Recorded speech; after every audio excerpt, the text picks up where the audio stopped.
Reliable world के दोस्तों अस्सलाम वालेकुम। आज बात होगी अमेरिका और सऊदीया के ताल्लुकात की, चूंकि अमेरिका ने सऊदीया के पर काटने शुरू कर दिए हैं। जब सदर ट्रंप थे तो सऊदीया आज़ादाना फैसले कर रहा था और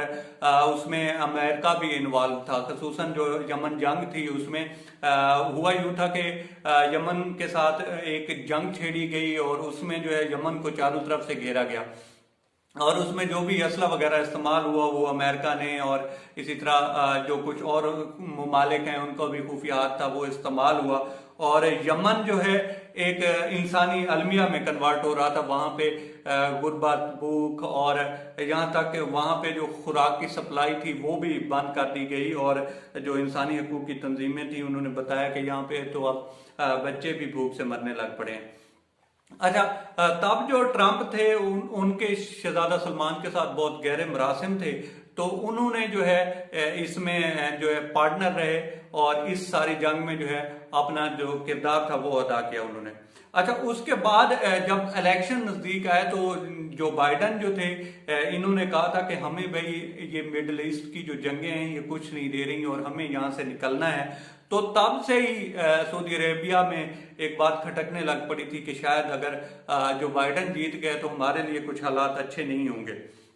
तो बहुत सारी गवर्नमेंट्स के साथ राब्ते किए गए, खसूसन इसराइल को लेकर बातें की गई और इसराइल के साथ मरासिम बढ़ाने की कोशिश की गई। इसराइली जो लॉबी है उसको एक्टिव करने की कोशिश की गई और पाकिस्तान पे भी दबाव डाला गया और इस तरह से डाला गया कि जनाब पाकिस्तान के वजीर आजम को मलेशिया जाने से रोका गया और उसके बाद कुछ ऐसे मामलात हुए कि जो पैसे देने थे या उसमें से कुछ दिए थे तो वो भी वापस मांग लिए सऊदी अरेबिया ने। मतलब पूरी तरह से पाकिस्तान को भी दबाव में लाने की कोशिश की गई कि किसी न किसी तरह से इसराइल को तस्लीम कर लिया जाए और जो इसराइली लॉबी थी उसको एक्टिव किया गया। चूंकि जमाल खशोगी का जो कत्ल हुआ था उसको भी शहजादा सलमान ने किसी न किसी तरह से मैनेज किया हुआ था और सदर ट्रंप के जो दामाद थे उनके साथ बहुत बेहतर मरासिम थे शहजादा सलमान के, तो इन्होंने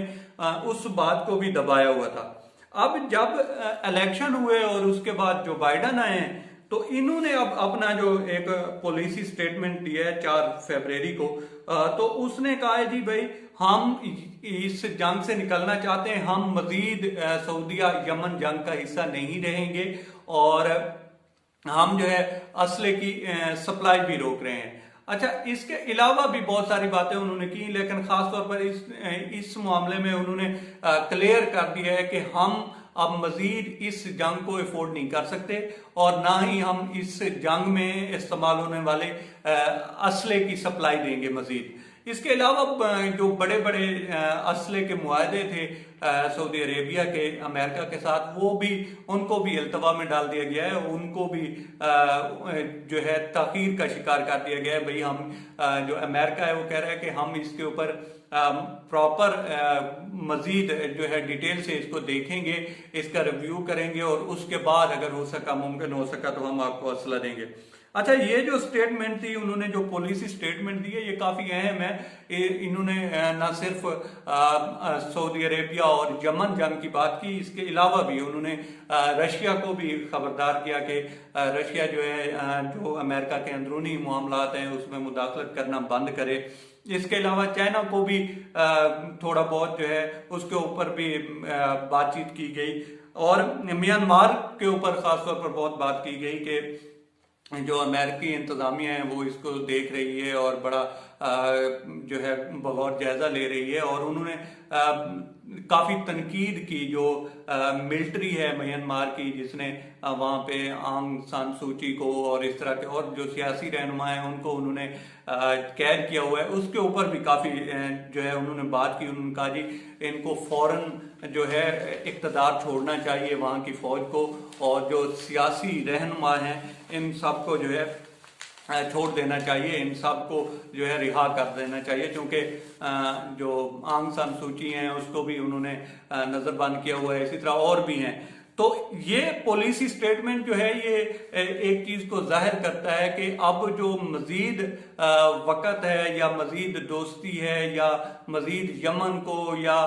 मिडल ईस्ट में, चूंकि जो प्रॉक्सी वार हो रही हैं मिडल ईस्ट में देख लें, यमन में देख लें, शाम में देख लें, इराक में देख लें, जहां भी देखेंगे, सीरिया में देख लें, जहां भी देखेंगे, तो इसमें एक्चुअली जो बैक एंड पे हैं वो सऊदी अरेबिया और ईरान की हैं और फ्रंट पे कोई और लड़ रहा है, लेकिन जो असल प्रॉक्सी वार्स हैं वो इन दो की हैं और इसमें असला इस्तेमाल हो रहा है, अमेरिका है या इस तरह के और भी ममालिक हैं जो बेचते हैं और वो सपोर्ट करते हैं। तो इसमें जो सदर जो बाइडन है उन्होंने क्लियर कर दिया है भाई हम इस जंग का मजीद तो हिस्सा रहने वाले नहीं हैं और हम इन चीजों से निकलना चाहते हैं। और जो बड़े इसके अलावा उन्होंने ये भी बात की कि हम जो है सऊदी अरेबिया की जो है वो जो उसकी सालमियत है उसका एहतराम करते हैं और उसकी सालमियत के लिए हम सिक्योरिटी भी प्रोवाइड करते रहेंगे। लेकिन ये जो मामलात हैं जिस तरह से यमन में इंसानी अलमिया जो है जन्म ले रहा है, इसको ख़त्म करना चाहिए, इस जंग का मजीद हिस्सा नहीं रहेंगे। और उन्होंने ये कहा कि हम जो है अपनी जितनी भी हमारे सफारतकार हैं मिडल ईस्ट के लिए उनको हमने एक्टिव किया है। और इसके अलावा उन्होंने जो सियासी मामलात थे या सफारती मामलात थे तो उन्होंने कहा जी हम वो पहली तरह से नहीं रहेंगे, क्योंकि ट्रंप का जो एक दौरे हुकूमत थी उसमें कोशिश ये की गई कि फ्रंट पे वो रहे और बात बहुत की गई कश्मीर पे भी। उन्होंने कहा जी मैं वो करवा देता हूँ, लेकिन उन्होंने कुछ किया नहीं है, कहते कुछ थे और करते कुछ भी नहीं थे। तो उन्होंने ये जो सदर जो बाइडन है, चूंकि ये काफी तजर्बाकार हैं, ये जो है ओबामा की गवर्नमेंट का भी हिस्सा रहे, तब नायब सदर रहे, इसके अलावा इन्होंने अमेरिका का सबसे बड़ा सिविल अवार्ड भी जीता। तो काफी एक्सपीरियंस आदमी है और इनको पता है कि यहाँ पे कहीं ना कहीं से अमेरिका जो है वो यूज हो रहा है, अमेरिका इस्तेमाल हो रहा है और ये जंग जो है वो हमारी है नहीं। या ये भी हो सकता है क्योंकि हर मुल्क जो है वो अपने मफादात को प्रोटेक्ट करता है, उनके अपने अपने मफादात होते हैं और जब वो निकल जाते हैं तो उसके बाद वो किसी की बात भी नहीं सुनते। अभी जो पाकिस्तान को देख लें या आप रशिया और अफगानिस्तान की जंग देख लें, तो उसमें भी हुआ यही था कि जब अमेरिका ने अपने मामलात अपने जो मफादात थे वो निकाल लिए तो उसके बाद अफगानिस्तान को अपने रहमो करम पे छोड़ दिया, पाकिस्तान को अपने रहमो करम पे छोड़ दिया। तो ये सारी जो गेमें हैं बड़े मुल्क हैं वो अपने मफादात को देखते हैं, तो उसमें इनको अब ये मफाद लग रहा है कि इस जंग से हमें निकलना चाहिए, तो उन्होंने ऐलान कर दिया। अब जो शहजादा सलमान साहब हैं इनको सोचना है कि इन्होंने जो अभी कुछ दिन पहले जब चाहते थे किसी भी मुस्लिम मुल्क को जो है ब्लैकमेल कर देते थे, तो अब इनको सोचना है कि अब ये खुद उस दौर में दाखिल हो रहे हैं जहाँ पे ये खुद ब्लैकमेल होंगे। खासतौर पर जमाल खशोगी जो बहुत बड़े सहाफ़ी थे और उसके कत्ल में इनके लिए बड़ी मुश्किलात हैं। तो देखते हैं आने वाला जो टाइम है वो सऊदी हुकूमत के लिए किस तरह का आता है। तो ये एक अपडेट थी दोस्तों। अगर आपको हमारे चैनल की एफर्ट पसंद आई हो तो हमारे चैनल को सब्सक्राइब करें और बेल बटन प्रेस करें।